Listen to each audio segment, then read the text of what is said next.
Gold, trusted gold buyers. మీరు తాకట్టు పెట్టిన బంగారాన్ని విడిపించి ఈ రోజు ఉన్న మార్కెట్ ధరకు కొనబడను.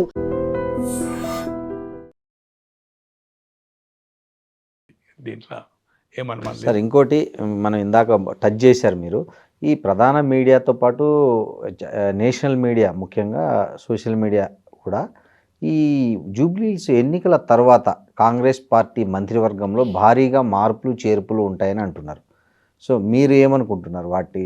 మీరు మీ దృష్టికి కూడా వచ్చి ఉంటారు సార్. ఇది అంతకు ముందు కూడా దాదాపు ఒక 8-10 నెలలకెళ్ళి 3-4 సార్లు ముహూర్తాలు పెట్టి మంత్రివర్గం అవుతుంది అన్నప్పుడు మీ దాంట్లో తిరాలి అనుకోండి, నెంబర్ ఆఫ్ ఒక 3-4 టీవీలో ఎప్పటి వరకైతే స్థానిక సంస్థల ఎన్నికలు జరగదో అప్పటి వరకు పూర్తి మంత్రివర్గ ఫిల్ చేయరు. 17 అంటే 18 ముఖ్యమంత్రి వరకు క్యాబినెట్ పూర్తి జరిగే అవకాశం లేదని చెప్పాను. 2004 మేలో రాజశేఖర రెడ్డి గారు మంత్రివర్గం ఏర్పాటు చేస్తే 2014 కంటే ముందు 14 అప్పుడు ఎప్పుడు చేసినది పక్క పెట్టండి. ఆయన ఎక్స్పాన్షన్ ఏదైతుందో 2007లో ఏప్రిల్లో చేసిండు. అంటే కరెక్ట్ 2 సంవత్సరాల 11 నెలలకే చేశాడు. 2 సంవత్సరాల 11 నెలలు అంటే 2005 మున్సిపల్, 2006 పంచాయతీ ఎన్నిక అయిన తర్వాతనే జరిగింది. అలాగే స్థానిక సంస్థల ఎన్నికల కోసం ఈ చిన్న అప్పుడు పూర్తి మంత్రివర్గం 36, ఇప్పుడు ఈ మంత్రివర్గంలో సమతూకము జరగది, దీనివల్ల నష్టం జరుగుతుంది కనుక స్థానిక సంస్థల ఎన్నికల జరగదు అని చెప్పాము. అనుకోని పరిస్థితిలో Vivek election bond white money 74 కోట్ల రూపాయలు ఏసీసీకి ఇచ్చాడు. 74 crores వైట్ అండ్ క్యాష్. అది అమేతిగా, అది రాయబరీలో ఆయన ఫ్యాక్టరీ ఉంది, సిమెంట్ రేకుల యూనిట్ ఉంది, ఆజ్బెస్టాస్, ఇంకా ఇతరత్ర కావచ్చు, ఇంకొక దాదాపు 25-30 క్యాష్. 74 అఫీషియల్ ఇవాళ కొడితే మీకు వస్తుంది తో. అప్పుడు ఆయన చేరినప్పుడు రమ్మన్నప్పుడు నాకు మంత్రివర్గం అని ఇచ్చింది కనుక అతన్ని చేర్చుకున్నారు. అతన్ని చేర్చుకున్నప్పుడు అతను మాల, బట్టి మాల అండ్ స్పీకర్ మాల అండ్ ఒక దామోదర్ గారు ఏదైతుందో మాదిగా కనుక మాదిగా అనుకోండి. వాళ్ళ పర్సంటేజ్ ఎంత ఉంది, పూర్తి మాదిగన కాదా అది వేరే సంగతి. మాదిగనే, మాది కింద వాళ్ళ తెగ 1% 2% ఉంటుంది. మాదిగలు దాదాపు 8-9 ఉంటారు కదా, దాంట్లో డెక్కలి బిక్కలి బైండ్లా అని ఇప్పుడు శ్రీహరి వాళ్ళది 0.% ఉంటుంది. అట్లే రాజనరసింహ గారిది కూడా 1% ఏదో అంటుంది. అది ఏందనేది నాకు ఐడియా లేదు, బట్ ఈజ్ మాదిగ తెగ 1. అయితే 3 మాల ఒక మాదిగ అవుతుంది కనుక ఆటోమేటిక్గా లక్ష్మణ్ కుమార్ అనేది అక్కడ 2 మంత్రులు ఉన్నా కూడా ఉమ్మడి జిల్లాలో, పొన్నం ప్రభాకర్ గారు, శ్రీధర్ బాబు ఉన్నా కూడా లక్ష్మణ్ కుమార్ ఇంక్లూడ్ అయిందంటే బికాస్ ఆఫ్ మాదిగా కనుక తను ఇంక్లూడ్ అయ్యిండు. కాంబినేషన్ కలిసలు కనుక అంటే 2 మాదిగా 2 మాల అయినాయి మంత్రివర్గం. లేకపోతే సమతూకం జరగది. అది మాదిగా అనేది ఇష్యూ కేటగిరికేషన్ అయింది కనుక ఆ 16%లో 10% పైన అయింది కదా వాళ్ళది, 5% కదా మాలది కనుక ఏదైతుందో ఇది ఇబ్బంది అవుతుంది పార్టీకి, అది బీజేపీ సైడ్కి అవుతుంది, మూమెంటం వస్తుందని చేసిండ్రు. ఇది జరిగింది. బీసీకి ఒకటి ఇవ్వాలి కనుక ఎన్నికైంది బీసీలు 7 మొత్తం హౌజ్లో, ఆల్ 7. ఇప్పుడు 2+1 3 ఉన్నారు అనుకోండి. ఏది ఏమైనా పత్రికల్లో వచ్చిన కథనాలు సౌత్ ఫస్ట్ అనేది అవుతుందో వాసు అని అన్ని ఇండియన్ ఎక్స్ప్రెస్ ఎడిషన్స్కు ఎడిటర్ ఉండే, రిటైర్మెంట్ అయింది అనుకోండి. అతను ఒక వెబ్ పేపర్, ఇంకోటి ఛానల్ కూడా సౌత్ ఫస్ట్ నుంచి యూట్యూబ్ ఛానల్ కూడా పెట్టబోతుండు. Is a very sincere, bias ఉండడు. అతను గతంలో ఖర్గే గారి దగ్గర జరిగిన స్టోరీ కూడా ఎవరు కానీ మంత్రి కానీ దామోదర్ నరసింహ కానీ ఎన్ఎం గారు కానీ అనిరుద్ధ్ కానీ కండెమ్ చేయలే, ఏఐసిసి కూడా కండెమ్ చేయలేదు. అక్కడ జరిగిన సంభాషణ రాసి అంతకుముందు ఫోన్ స్కూప్ కూడా ఏదైతుందో మినిట్ టు మినిట్ ప్రతి విషయం తెలుస్తుందని రాసినప్పుడు కూడా దాన్ని కూడా ఎవరు కండెమ్ చేయలే. ఏఐసిసి వాళ్ళు కూడా మాట్లాడినా ఆయన స్ట్రేట్ అవే జవాబు ఇచ్చాడు. Yes you can file the suit, నేను ఫోన్ ట్యాపింగ్ అని లేదు, స్కూప్ ప్రతి విషయం తెలుస్తుందని, యూ కెన్ గో. ఈ 3 స్టోరీలు కూడా ఏదైతుందో అతను వెరీ పర్ఫెక్ట్ మ్యాన్, నాకు కూడా మిత్రుడే. అతను గ్యాసిప్ స్టోరీ రాసే అవసరం ఉండదు. ఏఐసిసి వాళ్ళ పరిచయాలతోటి అక్కడ ఉండే కథనాల ప్రకారమే జరిగింది. మంత్రివర్గంలో మార్పులు చేర్పులు జరిగిన అది మళ్ళీ స్థానిక సంస్థల ఎన్నికల తర్వాతనే. ఈ ఎన్నిక తర్వాత అని లీడింగ్ తెలుగు పేపర్ కూడా రాసింది ఆఫ్టర్ ఎలక్షన్ అని. ఆయనే సౌత్ ఫస్ట్లో చేసిండా లేదా కానీ చాలా కథనాలు వస్తున్నాయి. బట్ దీన్ని ముట్టుకోరు ఇప్పుడు. స్థానిక సంస్థల ఎన్నికలు డిసెంబర్లో ఉంది బెంచ్ మీద హైకోర్టులో. దాని తర్వాత మార్చ్ ఏప్రిల్ లోపల సర్పంచ్ కానీ ఎంపీపీలు జడ్పీటీలు మున్సిపాలిటీలు అన్నీ అవుతాయి. ఎందుకనంటే ఎప్పటి వరకైతే ఎన్నికలు జరిగాయో గ్రామ స్థాయిలో సెంట్రల్ ఫండ్స్ డైరెక్ట్ గ్రామ పంచాయతీలకు వస్తాయి కదా, రావు కదా. తో రిజర్వేషన్ 42 అనేది క్వశ్చనే లేదు. బట్ పార్టీ పరంగా ఇస్తారు. పార్టీ పరంగా 42 ఇచ్చుకుంటూ ఆ ఉన్న 22-23% బీసీలకు ఇచ్చుకుంటూ పాత పద్ధతిలో జరుపుకుంటూ కాంగ్రెస్ పార్టీ మాత్రము బీసీలకు 42 ఫిక్స్ చేస్తుంది. అది బీజేపీ బీఆర్ఎస్ ఇవ్వాలని లేదు. ఎక్కడైతే ఇక్కడ ఫార్వర్డ్ది బీసీకి ఇస్తారో వాళ్ళు అక్కడ ఫార్వర్డ్ ఇవ్వచ్చు కదా. అది నష్టం జరుగుతుందా లాభం జరుగుతుందా అది తర్వాత సంగతి, ఇప్పుడు చాలా ముందుంది. బట్ ఎనీవే స్థానిక సంస్థల ఎన్నికల వరకు కదలిక జరగది. బట్ కొంత మంత్రివర్గ సమన్వయం లేకపోవడము, అధికారులను తరచూ మార్చడము, అధికారులు విపరీతమైన అవినీతి చేస్తుండనేది, బయాసుడు పోతుండనేది నేను ఎగ్జాంపుల్ చెప్తాను. ఒక జిల్లా కలెక్టర్, విడిపోయిన జిల్లాకు 3 అసెంబ్లీ సెగ్మెంట్లు ఉంటాయి ఆ జిల్లాలో. డైరెక్ట్ ఐఏఎస్ కలెక్టర్ కూతురో 2 ఏళ్ళలో 3 ఏళ్ళలో బర్త్డే. 18 మండలాలు ఉంటాయి, 18 మండల్స్ అంటే 18 ఎంఆర్ఓస్. అవును. ఇన్స్ట్రక్షన్ ప్రతి ఒక్కరు తులం బంగారం దేవాలి, 10 గ్రామ్స్. IAS young. అక్కడ ఇంకో పని చేసే ఇంకొక ఐఏఎస్ అధికారి కలెక్టర్ కాక ఇంకా ఇన్ఛార్జ్ ఉన్నారు కదా, 5,000 3,000 10,000. అక్కడ ఒక సూపరింటెండెంట్ రిటైర్ అయిపోతున్నాడు, ఈ పంచాయతీరాజ్ సిఓ ఏదో అంటారట. సేమ్ జిల్లాలో కోడి, కంట్రీ చికెన్, పుంజులు, నిజమా సార్? కోళ్ళు, చిన్న మేకపిల్ల, ఏది 5 మన గొర్రె, ఏది 6 కిలోలు 7 కిలోలు మటన్ వచ్చేది గొర్రె. ఒక జిల్లాలో ఇది 100కి 100 కాదు.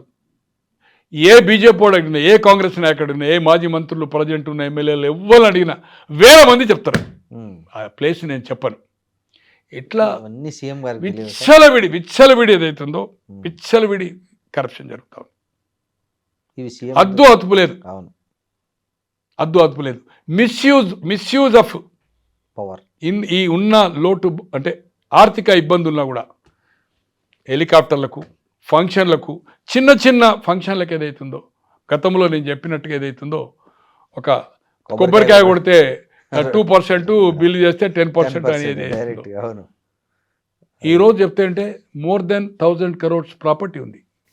నాకు తెలిసిన వాళ్ళు గత 45-50 ఏళ్ళకి వెళ్ళి నాకు ఏదైతుందో 72 28 53 ఇయర్స్ నుంచి. ఏం దౌర్భాగ్యం. 2% తీసుకోవాల్సిన అవసరం. చాలామంది అంటే నేను నాకెందుకంటే అందరూ మిత్రులే, నాకెవరు శత్రువులు లేరు మిత్రులు లేరు. అయినా ఇవి మీడియాకి చెప్పడం వల్ల నాకు వచ్చేది ఏముంది? అంతే కదా. హారిపుల్ కరప్షన్, అదుపు లేకుండా. సార్, రిజిస్ట్రార్ దగ్గర పర్సంటేజ్ తీసుకునే ఎమ్మెల్యేలు ఉన్నారు. రిజిస్ట్రార్ వాళ్ళని టచ్ చేస్తారంటే వాళ్ళు ఏదో పర్సంటేజ్ తీసుకుంటుంది. ఓ వెహికల్ ఇన్స్పెక్టర్ వేయిస్తానో, ఓ పోస్టింగ్ వేయిస్తానో, ఓ రెవెన్యూ వేయిస్తానో, పోలీసు చాలా మితిమీరిపోయింది, కంట్రోల్ పోయింది పరిస్థితి. ఎక్కడ పడితే అక్కడ విచ్చలవిడి కరప్షన్తో ఇది సెటరేట్ చేయడానికి ఏదైతుందో హైకమాండ్ దృష్టికి పోతున్నాయి. మంత్రులు ఏం మాట్లాడుతున్నారో మనం చూస్తున్నాం.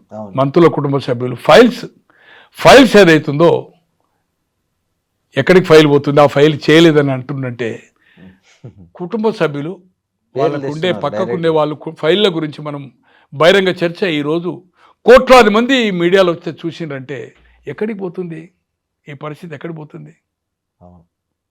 It is unfortunate. ఏది ఏమైనా మార్పు అనేది జరగకపోతే దీనికి మంత్రివర్గం అనేది అవకాశం లేదు. స్థానిక సంస్థలు ఎన్ని వరకు దాదాపు మార్చ్ బడ్జెట్ తర్వాతనే జరుగుతుంది.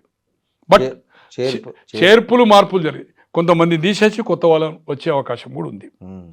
పత్రికల కథనాలు కూడా దాంట్లో జరిగే అవకాశాలని పేర్ల గురించి తీసేసి కొత్త వాళ్ళని పెట్టుకునే అవకాశం. ఇవాళ గుజరాత్లో ఎలాగైతే జరిగిందో, గతంలో ఇందిరాగాంధీ హయాం కామరాజ్ గారి కాంబినేషన్లో ఎలాగైతే జరిగిందో పలు రాష్ట్రాల్లో జరిగినాయి. ఎవరైతే సరిగ్గా పనిచేయలేదా, ఎవరైతే మితిమీరిన ప్రవర్తన చేసిందా, తరచూ వివాదాల్లో కూరుకుంటుందా, నెంబర్ ఆఫ్ ఇన్సిడెంట్స్ ఉన్నాయి. ఈరోజు నేను చెప్తున్నా, మీ మన ఐ డ్రీమ్ ద్వారా ఈవెన్ ఎమ్మెల్యే అనేవాడు public servant, taking a salary, మంత్రి అనేవాడు. అవును. ఎన్టీ రామారావు గారి హయాంలో రామచంద్రరావు గారిని ఖైరతాబాద్ నుంచి గెలిచి 83లో జనార్దన్ రెడ్డి మీద కార్మిక మంత్రి అయ్యాడు. అతన్ని 10,000 ఏసీబీపై ట్రాప్ చేసి అతని మంత్రివర్గం నుంచి తొలగించడం జరిగింది. ఏసీబీకి ఎమ్మెల్యేల మీద కూడా రైడ్ చేయొచ్చు. డెఫినెట్ మంత్రులు ఇండియాలో కూడా పోవచ్చు. ఈ రోజు కానీ ఎక్కడ జరగట్లేదు. ఈ రోజు ఏసీబీని కూడా అధికారుల మీద కాదు, శాసనసభ్యుల మీద, మంత్రుల మీద, కార్పొరేషన్ చైర్మన్స్ కానీ ఇంకెవరైతే ప్రజాప్రతినిధులుగా స్థానిక సంస్థలు ఉన్నారా, కోఆపరేటివా లేకపోతే మున్సిపలా, పంచాయతీరాజా, ఏసీబీని ఎలర్ట్ రాజకీయ నాయకుల మీద చేర్చినప్పుడే విశ్వాసము ప్రజలకు వస్తుంది. ఎవరైతే మితిమీరి చేస్తుండ్రో, కొందరు హెచ్చరిస్తున్నారు, హైకమాండ్ చెప్తున్నది, ముఖ్యమంత్రి గారు చెప్తున్నారు, ఇవన్నీ జరుగుతూ ఉన్నాయి. పేపర్లో కూడా తీసివేతలు కాదు, అవును, వాళ్ళని ట్రాన్స్ఫర్ చేయడం కాదు, వాళ్ళ మీద ఏసీబీ చేయండి, ఎస్టాబ్లిష్ చేయండి, మీ ప్రభుత్వానికి ప్రతిష్ట వస్తుంది.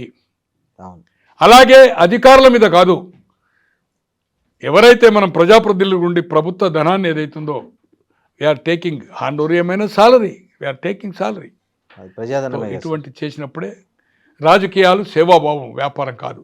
ఈరోజు 99% ఏదైతుందో వ్యాపారం అయిపోయింది. అరే నేను ఖర్చు పెట్టినానంటే ఏం చేస్తున్నా, ఇంకో ఆయన చెప్తుండే నేను మళ్ళీ ఖర్చు పెట్టాలంటున్నాడు. ఎవరు పెట్టమన్నారు? నన్ను ఇప్పుడు ఓడగొడుతున్నా, ఇదివరకు ఓడగొట్టిండు, 4 సార్లు ఓడగొట్టిండు, నేను 3 సార్లు గెలిచిన, ఇప్పుడు నాకు అవకాశం వచ్చింది, కొంత నేను తీసుకోపోతే రేపు నన్ను ఎవడు ఈ కారు ఎవరు వేయాలి, నాకు డ్రైవర్ ఎవరు, మీ ఇంటికి వస్తే నేను ఛాయ్ ఎట్లా పోయాలి, మీకు ఏమైనా టిఫిన్ ఎట్లా పెట్టాలి, ఏ నుంచి పెట్టాలి పైసలు, నేను పెన్షన్ మీద కదా, ఇప్పుడే సంపాదించుకోవాలి కదా నేనని ఓపెన్గా మందు కొట్టినప్పుడు ఓపెన్గా మాట్లాడుతున్నారు.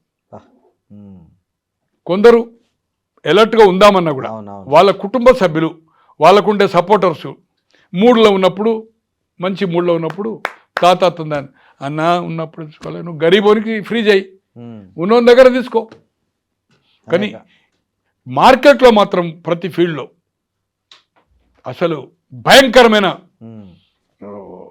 నేను చెప్తున్నా ఇంతకుముందు చెప్పాను కదా, 72 నుంచి నేను ఇక్కడ వచ్చి హైదరాబాద్లో ఉండి నేను కేవీ కిషన్ రావు గారు కానీ బై ఎలక్షన్లో అయ్యాడు ఎమ్మెల్యే 73లో 74లో. అప్పటి నుంచి నేను అసెంబ్లీ సెక్రటరీ పోవడం, మంత్రుల దగ్గర పోవడం, అప్పుడున్న చొక్కారావు గారు ట్రాన్స్పోర్ట్, చొక్కారావు గారి కో బ్రదర్ కేవీ కిషన్ రావు గారని లక్ష్మీపేటకి వెళ్ళి జేవీ నరసింహారావు డిప్యూటీ సీఎం చనిపోతే ఉప ఎన్నికలో అయ్యాడు. అప్పుడు ఎత్తిరాజారావు గారు ఉప ఎన్నికయ్యాడు. అక్కడ ప్రభావతి అని అక్కడ బసిరెడ్డి గారు రత్న సభాపతి రాజీనామా చేశాడు ఆంధ్ర మూమెంట్లో. విత్ ఇన్ 1 ఇయర్నే సొంత పార్టీ మీద గెలిచాడు, చుక్క గుర్తు మీద. రాజంపేటలో గెలిస్తే ఆయనకు టికెట్ ఇవ్వకుండా బసిరెడ్డి వ్యతిరేకం చేసి వెంగళరావు గారు చీఫ్ మినిస్టర్ అయినాక ప్రభావతమ్మ అని గెలిచింది. రత్న సభాపతి గారిని ఇక్కడ అగ్రికల్చర్ డెవలప్మెంట్ బ్యాంక్ చైర్మన్ అని ఇక్కడ ఇది ఎల్ఎంబి అంటారు, ఇక్కడ వైఎంసీ దగ్గర ఉంటుంది. నేను దాంట్లో కూడా కొంతకాలం జాబ్ చేశాను, దానికి చైర్మన్ అయ్యారు. సో అప్పటి నుంచి నేను మంత్రులు, ముఖ్యమంత్రులు, యూత్ కాంగ్రెస్, కేంద్రం పోవడం అనేది చూస్తున్నాను. Everything I know. 70 నుంచి ఎమ్మెల్యే క్వార్టర్స్లో ఉండి రాజ్యసభ ఎవరు అమ్ముడు వేయండు, కౌన్సిల్ ఎవడు అమ్ముడు వేయండు, ఎవడు మందు, ఎవడు విందు వినోదాలు చేస్తుండే, ఇవన్నీ A to Z చరిత్ర పుస్తకం ఉంది నా దగ్గర, పుస్తకం ఉంది. రాస్తారా సార్ ఏం రాస్తాము అవి, అటువంటి ఏం రాస్తాము దరిద్రం అవన్నీ. అలా సెంట్రల్ ఇంటెలిజెన్సీ, స్టేట్ ఇంటెలిజెన్సీ దగ్గర రికార్డు ఉంది. 78లో జూన్లో ఎవరు అమ్ముడు వేయారు, మార్చిలో రాజ్యసభ ఎవరు అమ్ముడు వేయారు, 78 జూన్లో ఎమ్మెల్సీ అమ్ముడు పోయారు, 80లో మళ్ళీ జూన్లో ఎమ్మెల్సీలకు ఎవరు అమ్ముడు వేయారు, రాజ్యసభలో ఎవడు అమ్ముడు వేయారు, బాబులు ఎవరు అమ్ముడు వేయారు, మళ్ళీ తెలుగుదేశం ఎవరు అమ్ముడు వేయరు. Everything is are on the record. Central intelligence కోటి ఉంటుంది డిఐజీ దగ్గర, స్టేట్ ఇంటెలిజెన్స్ 1-2 పేర్లు అటు ఇటు ఉంటాయి, కానీ అంతా చిట్టా ఉంటుంది. ఆ చిట్టా డిస్కస్ చేసిన దాంట్లో ఆ చిట్టాకు దొరకని వాళ్ళని కూడా నేను 82లో ఒక పెద్ద నాయకునికి 80లో ఓడిపోతే 82లో బాబురెడ్డి గారికి ఇంటెలిజెన్స్కి అంతు చిక్కని ఒక ఓటు వేయించాను. అతను చనిపోయాడు అనుకోండి, నా మిత్రుడు. ఆ పేరును ఎక్కడ రికగ్నైజ్ చేయలేకపోయాడు. ఎవరైతే అమ్ముడు పోలేదో నా మిత్రుడే డి నర్సయ్య అని, నా క్లాస్మేటు, ఆశీర్వాద్ ఎమ్మెల్యే, ఆయన అమ్ముడు పోయింది అంటాడు. అమర్ సింగ్ ఇవాళ బతుకున్నాడు, బోత్కెళ్ళి ఎలక్ట్ అయ్యాడు, ఆయన అమ్ముడు పోయింది అంటాడు. ఎమ్మెల్యే రెడ్డి గారు చనిపోయాడు, సెంట్రల్ నుంచి డిఐజీ, వాళ్ళ పావమరిది వచ్చే దినేష్ రెడ్డి గారు డీజీపీ ఉండే కదా, central intelligence public service commission. Sir మహబూబ్ నగర్లో 2 పేర్లు చెప్తాడు.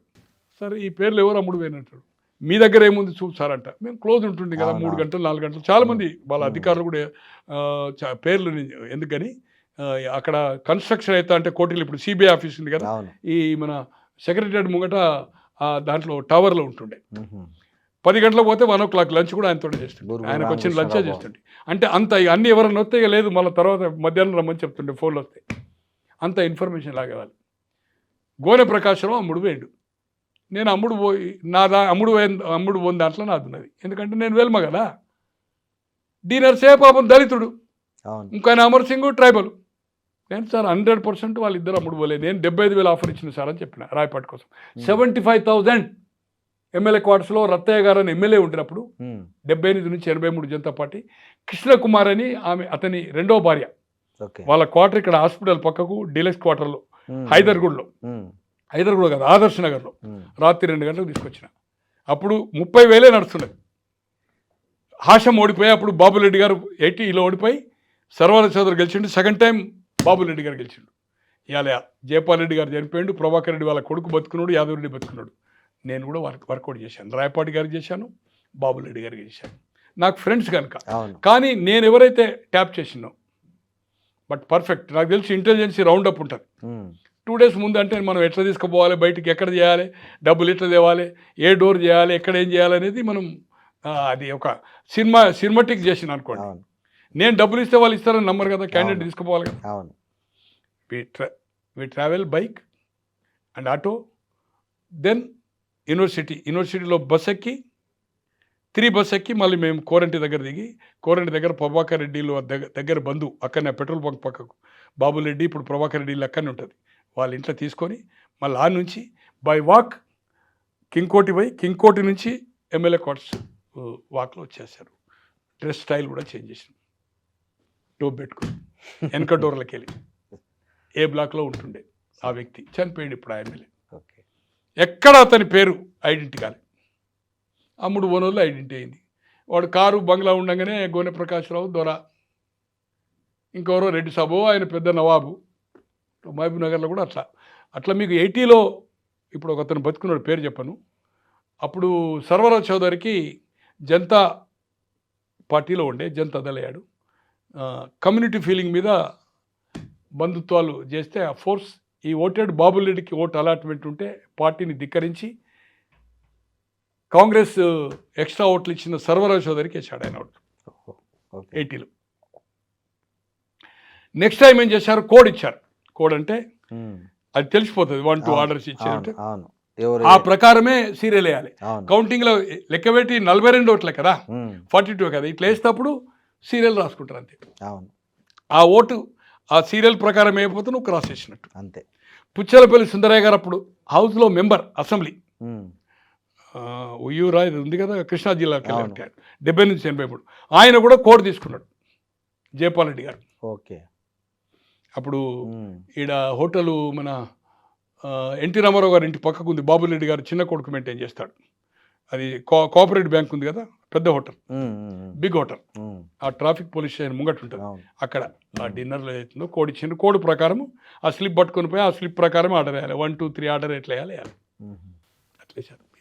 టీడీపీ పీరియడ్లో కూడా జరిగింది అనుకోండి. 6th క్యాండిడేట్ కళా వెంకట్రావు గారు గెలిచాడు. దాంట్లో కూడా మేము రోల్ ప్లే చేసినాం. నేను 78 నుంచి ఎమ్మెల్యే క్వార్టర్స్లో ఉన్న కనుక 72 నుంచి మొత్తం చూస్తున్నా కనుక అన్ని వివరాలు, అందరి మంత్రులు, అందరి ఎమ్మెల్యేల సంగతి బాగా తెలుసు. 90% ఏమా ఎమ్మెల్యేది, ఏమా ఎమ్మెల్యే ఎవ్రీబడి. కొన్నేమో స్వయంగా వాళ్ళ బంధువులు, మిత్రులు, నాకుండే ఫ్రెండ్స్ తోటి కొన్ని చూసి మనం చేసి కొన్ని తెలుసుకొని అన్ని విషయాలు తెలుసు కనుక ఏదైతుందో నేను 72 నుంచి ఉన్న కనుక 78 నుంచి ఎమ్మెల్యే క్వార్టర్స్లో ఉన్న కనుక 2006 వరకు ఉన్నాను.